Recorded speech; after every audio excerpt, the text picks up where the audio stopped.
one day the truth will come out, you know. We hear different rumors, but there's always a truth to everything, and there's always a lie. Garnet Silk had the kind of voice that could make you feel like you just got a hug from your grandmother and a lecture from your pastor at the same time. His career burned fast, his faith ran deep, and his tragic ending left fans asking what really happened. Rising from humble beginnings in Jamaica, he quickly became one of reggae's brightest lights, blending spiritual conviction with raw emotion. His songs weren't just music, they were sermons wrapped in melody. Today, we're breaking down the life, the music, and the heartbreaking story of Garnet Silk. Starting young. Imagine being 12 years old. While most kids are still figuring out who stole their lunch money, you're already on stage with a mic in hand. That was the case for Garnet Smith, the future reggae legend who the world would come to know as Garnet Silk. Back then, though, he went by the name Little Bimbo. Now, I don't know about you, but that nickname sounds like something your cousin would roast you for at every family gathering. Still, he made it work. And by the early 1980s, he was moving through Jamaica's music scene like it was his destiny. He started off as a DJ on several sound systems. If you're new to reggae culture, sound systems aren't just speakers. They're the heartbeat of the community, massive setups that could turn a backyard into a block party. Garnet spun his lyrics on systems like Conquering Lion, Soul Remembrance, Pepper's Disco, Stereophonic, and Destiny Outernational. That last one was extra important because it was where he met another rising artist, Tony Rebel. And if reggae history had a most important meet cute list, that moment would definitely make the cut. By 1985, Garnet had already recorded his first track. But like most early careers, the road wasn't smooth. His first official single, Problem Everywhere, didn't drop until 2 years later. And honestly, that title feels a little too relatable, like it could have been written last week about Wi-Fi going out during a Netflix binge. Either way, it marked his first step into the recording industry, though the spotlight hadn't fully found him yet. In 1988, things started to shift. Garnet joined Sugar Minot's youth promotion label, which was basically a training ground for hungry new talent. There, he released a track called No Disrespect, while continuing to sharpen his skills with Tony Rebel at his side. By this time, he had dropped the little from his stage name and was just going by Bimbo. The two began performing as a duo around sound systems, and people loved it. The energy was raw, authentic, and full of that spark reggae fans crave. These weren't just casual collaborations either. Garnet and Tony Rebel were building something real, feeding off each other's energy and turning local gigs into moments that people would remember long after the sound faded. Around this period, an album later surfaced called Garnet Silk Meets the Conquering Lion, a dub plate selection. This collection featured exclusive recordings Garnet cut for sound systems during those years, capturing his growth from a fiery DJ to a voice on the verge of transformation. But Garnet's story wasn't just about music, it was also about belief. Through Tony Rebel, he was introduced more deeply to Rastafari. Rebel himself was already a follower, and along with dub poet Yasu Safari, who was tight with both artists, Garnet found himself drawn in. It wasn't just about religion for him, it became a way of life, a spiritual path that influenced everything from his lyrics to his outlook. This shift mattered because it wasn't long after that Garnet Silk started moving away from DJing and into singing. And let me tell you, when that voice came out, it was like honey mixed with fire. Smooth enough to heal you, strong enough to shake you. It's no exaggeration to say that reggae hadn't heard anything quite like it. When we look back on Garnet Silk's career, it's easy to focus on the end, the tragedy, the loss, the potential cut short. But the early years show us the groundwork. From his playful start as Little Bimbo to the moment he embraced Rastafari, you can see the foundation being laid for the artist he would become. Without those sound system days, without Tony Rebel, without the spiritual awakening, there's no Garnet Silk as we remember him. His beginnings remind us that legends aren't born fully formed. They start out hustling like everyone else, making mistakes, and figuring out who they are. Garnet Silk was no exception. What set him apart was the combination of raw talent, community influence, and a spiritual core that guided his growth. And that's just the first chapter. Later, his voice would captivate not only Jamaica, but the entire reggae world. Sadly, his story ended before it should have, but the seeds of greatness were planted here, in those sound system clashes, in the guidance of Sugar Minott, and in the faith that would define him. From DJ to singer. Picture this. You've been rocking the mic for years, hyping up crowds as a DJ, and then a legend in the business looks at you and says, "Nah, man, you should be singing." That's exactly what happened to Garnet Smith in 1989, when Derek Morgan, one of Jamaica's veteran voices, suggested he trade in his DJ style for straight-up singing. And let's be real, if Derek Morgan gives you career advice, you don't brush it off. You take notes. So, Garnet made the switch. He hit Bunny Lee's studio with Tony Rebel and Anthony Selassie. They recorded separately, as a duo and as a group, testing out what this new path could sound like. These sessions were raw, but they were magic. They ended up being compiled by Heartbeat Records under the title Tony Rebel Meets Garnet Silk in a Dancehall Conference. Long name, sure, but it marked the official start of Garnet Silk's transformation into a singer. That first round of recordings opened doors fast.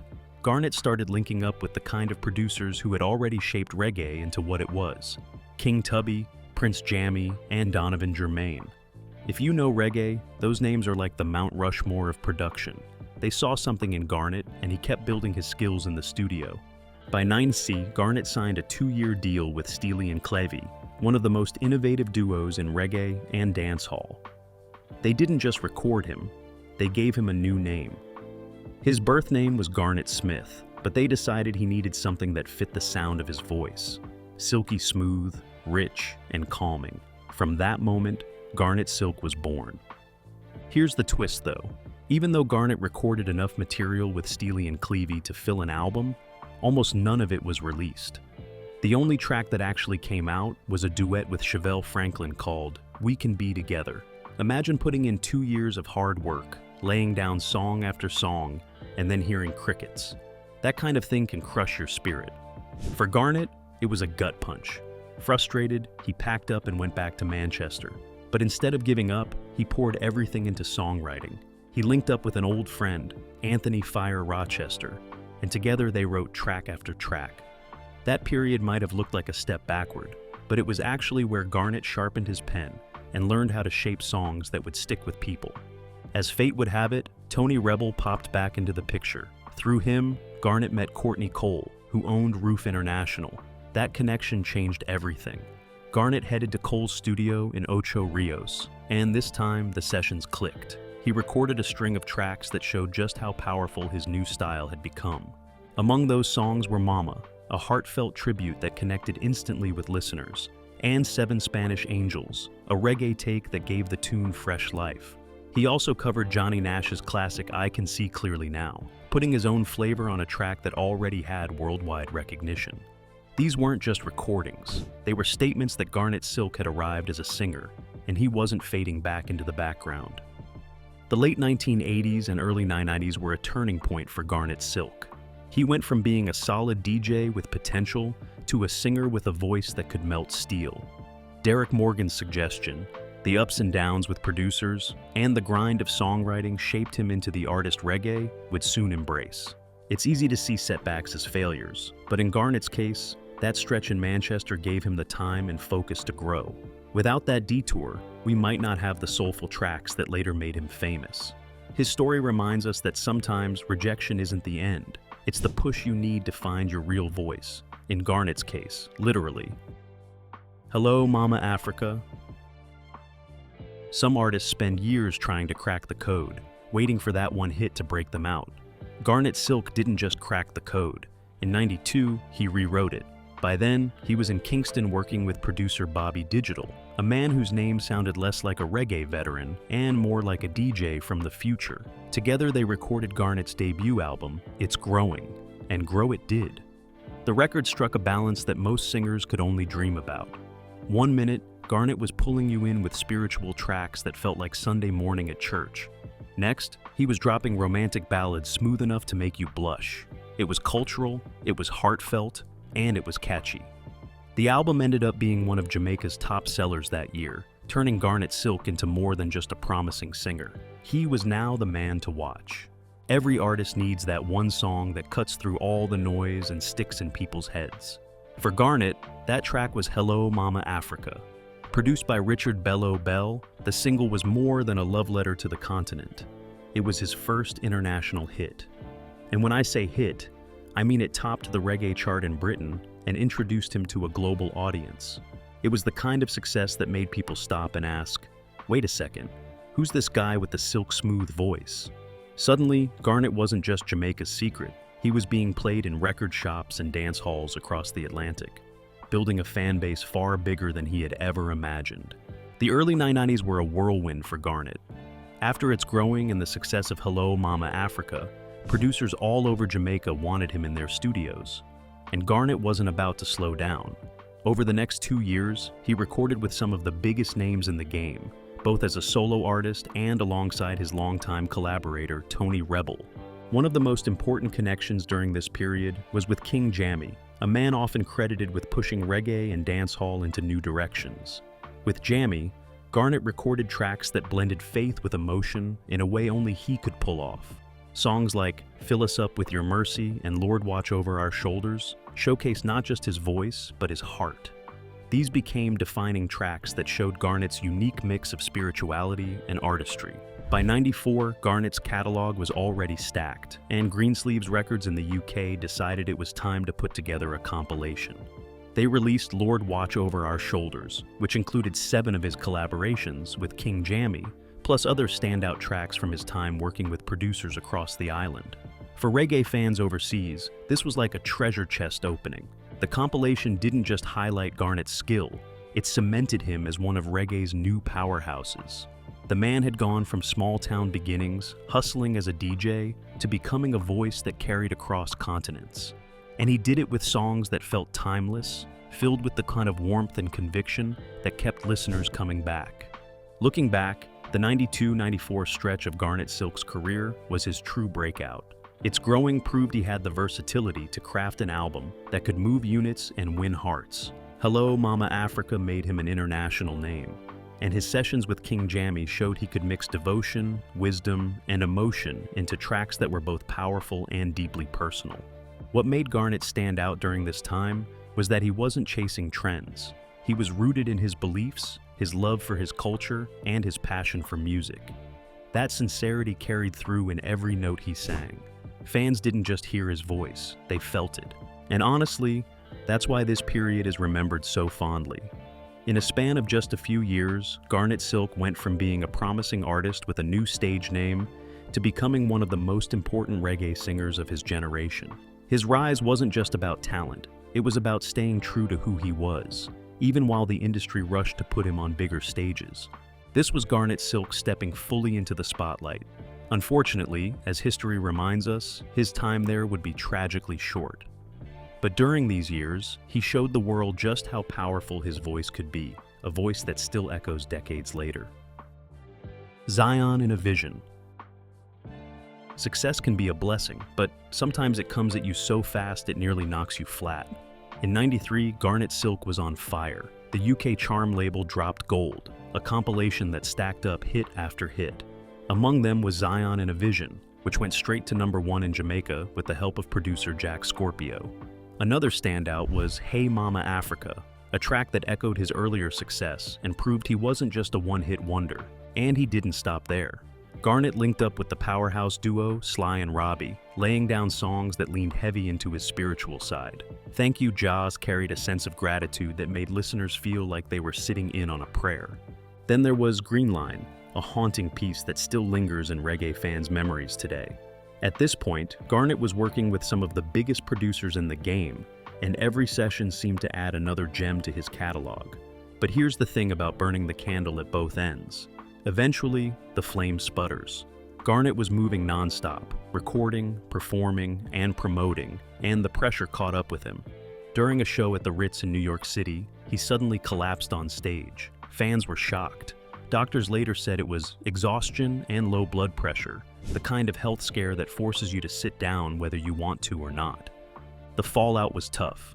Garnet had to cancel every appearance for the next 6 months, including what would have been his big debut at Reggae Sumfest. And let's be honest, missing Sumfest back then was like a rapper missing their first Coachella slot. It was a huge deal.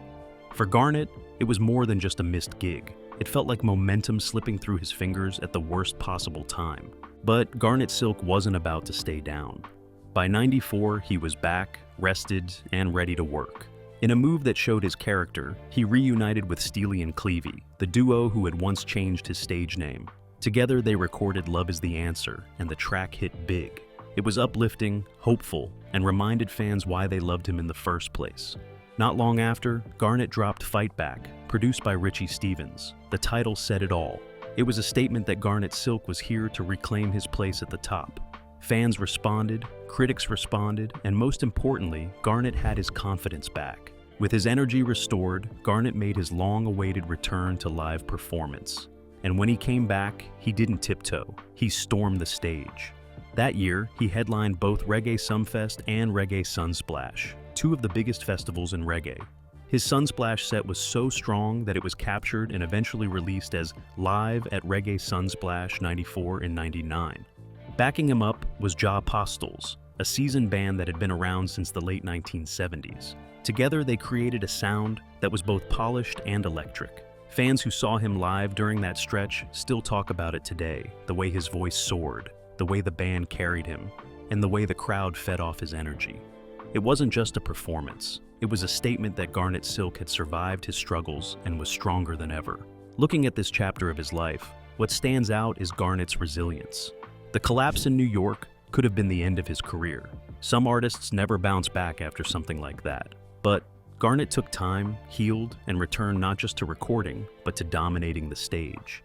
His ability to pair spiritual themes with raw emotion gave him an edge that very few could match.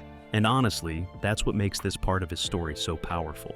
Garnet Silk showed that even when life knocks you down, in his case, literally to the stage floor, you can get back up and keep moving. His comeback wasn't just about music. It was about proving to himself and to the fans that he was still meant to be there, still meant to share his voice. Tragic ending. By the mid-90s, Garnet Silk was on the edge of true global stardom. He had just signed an international distribution deal with Atlantic Records, a huge step for a Jamaican artist at the time. To match the moment, he began recording at the legendary Tuff Gong Studios, surrounded by some of the greatest session musicians the island had ever produced. Names like Aston Family Man, Barrett, Sly and Robbie, Tyrone Downey, Earl Chinna Smith, and Uzziah Sticky Thompson joined forces with producer Errol Brown to shape what was expected to be Garnet's breakthrough international album. 10 tracks were already recorded. The project was almost finished. Everything pointed toward a career about to skyrocket. But destiny had a cruel detour waiting. In December of '94, Garnet traveled back to his hometown of Mandeville. Reports differ on why. Some say he wanted to check on construction of a home he was building for his mother. Others say he was looking into thefts of building supplies from the site. Either way, his trip wasn't meant to last, just a quick stop in the quiet Hatfield Ward Park community. That night, Garnet was at his mother's home with a few friends and his brothers. Having recently been robbed, he had borrowed 2 firearms from his lawyer for protection. But Garnet wasn't a man familiar with weapons. One of the group offered to show him how they worked. In that tragic moment, a shot accidentally went off. The bullet struck a propane cylinder, and in an instant, the house was engulfed in flames. Everyone inside managed to escape, except for Garnet's mother, Dulcie Gray. Realizing she was still trapped, Garnet rushed back inside to save her. It was a decision that showed the depth of his love and loyalty, but it cost him everything. Both he and his mother were lost in the blaze. He was only 27 years old. News spread quickly. Jamaica woke up in disbelief. The airwaves were filled with his songs, now carrying an even heavier weight. International fans, just beginning to discover his brilliance, were stunned. Just days earlier, Garnet had delivered a remarkable performance at the Mirage nightclub in St. Andrew, proving once again why his voice was considered heaven-sent. Now, that same voice was gone forever. 3 of Garnet's brothers survived but suffered severe burns in the fire. For them, the tragedy wasn't just a headline. It was a nightmare they lived through. The sound of the explosion, the searing heat, and the devastating moment when they learned their brother and mother hadn't made it out. Hatfield Ward Park, Garnet's hometown, was left scarred. Friends and family built a small monument near the site, filling it with birthday cards, trophies, and keepsakes. To this day, the charred remains of the one-bedroom house stand as a haunting reminder of what happened that morning in December. Those who knew him personally remember not just the singer, but the man. To his sister Paula Casanova, Garnet wasn't just a brother, he was the only father figure she had ever known. To his neighbors, he was the boy they once nicknamed Lickle Bimbo, who grew into a man generous enough to ensure that when he made it, his community ate too. But along with the grief came whispers. Some family members believed foul play was involved, pointing fingers at people who had been stealing from Garnet's building project. Official reports ruled it a tragic accident, but in the community, suspicion has never fully disappeared. At the time of his death, Garnet Silk was poised for greatness. The unfinished Atlantic Records project would eventually surface years later, repackaged as the definitive collection. Even though he never got to complete his vision, what he left behind still resonates. Songs of love, faith, and spiritual strength that remain staples of reggae to this day. His influence didn't stop with him either. His brother Aaron Silk and nephew Anthony Cruz both carried on the family tradition, stepping into music themselves. His son, Garnet Silk Jr., has also pursued a career, keeping his father's voice alive in a new generation. Nearly 3 decades later, people still ask, what if? What if Garnet had finished that album? What if he had gone on to tour the world with his message of unity and spiritual grounding? What if he hadn't rushed back into that burning house? But maybe the true lesson isn't in the what-ifs. Maybe it's in the fact that in just 27 years, Garnet Silk gave the world enough music, enough inspiration, and enough love to be remembered forever.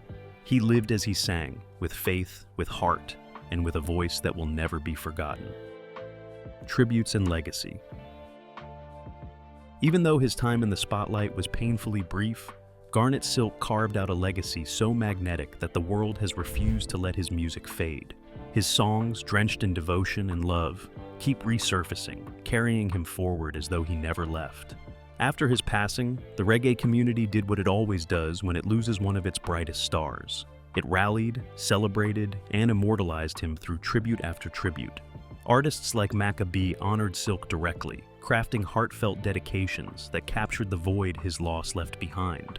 Major concerts like Earth Day included nods to his work, reminding audiences that Silk's voice wasn't just missed, it was essential. These performances were more than memorials. They were affirmations that his message still mattered. The industry also played its part in keeping Silk alive. Labels revisited his catalog, releasing collections that allowed fans to experience both his classics and some of his lesser-heard gems. In '99, the compilation Kilimanjaro Remembers Garnet Silk resurfaced rare dub plates, offering an intimate glimpse into his creative process. A few years later, Rule Dem gave listeners another chance to sit with Silk's artistry, each track a reminder of just how much he still had left to give. But perhaps one of the most significant releases came in 2000, when Atlantic finally unveiled the definitive collection. This double-disc set became something of a time capsule, showcasing the 10 tracks Silk had managed to record during sessions for his never-completed sophomore album. For fans, it felt like uncovering a hidden treasure, his unfinished vision, preserved and shared so that the world could imagine what might have been. That same year, Jetstar offered another gift, the compilation Gold. It brought together many of Silk's most beloved tracks, songs like Hello Africa, Mama, Oh Me, Oh My, and Ja Ja is the Ruler. Each one reminded listeners why Silk had risen so quickly in the first place. His lyrics carried a mix of spiritual fire and tenderness that resonated across cultures, making him not just a reggae icon, but a universal voice of conscience. And the story didn't stop with reissues and compilations. Garnet Silk's influence continues to ripple through his family. His son, Garnet Smith Jr., has stepped onto the musical path, carrying his father's name and talent forward. In his voice, fans hear the familiar echoes of Garnet's warmth, a living reminder that while a fire may dim, its embers can ignite anew. Even more powerful was the contribution of Silk's nephew, Anthony Cruz. In 2013, Cruz released a full tribute album dedicated to his late uncle. Featuring 15 covers of Silk's songs, the project wasn't just an act of family love. It was proof that Garnet Silk's music had become something larger than one man. It was a torch passed through bloodlines, kept alive not just by memory, but by sound itself. Taken together, these tributes, compilations, and family projects create a portrait of a man who never truly left.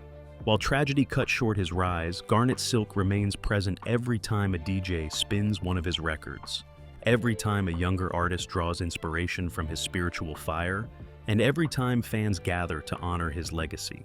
In reggae, immortality doesn't come from how long you sing. It comes from the power of your message and the love it inspires long after you're gone. Garnet Silk embodied that truth. His music may have been born of a particular time, but its heartbeat is timeless. Whether through the voice of his son, the devotion of his nephew, or the countless tributes from fellow artists, Silk's legacy continues to rise like a song that refuses to end. He may have been taken far too soon, but Garnet Silk's voice is still here, woven into reggae's very soul, reminding us that some fires never go out. Legends may fall, but their voices never fade. Garnet Silk's time on Earth was far too brief, but the depth of his message and the beauty of his music continue to ripple across generations. From heartfelt tributes to his son carrying the torch, Silk's legacy proves that true artistry lives forever. His story is one of passion, tragedy, and timeless inspiration. If Garnet's journey moved you, make sure to like this video, share it with fellow reggae lovers, and subscribe for more stories that honor the icons who shaped music history.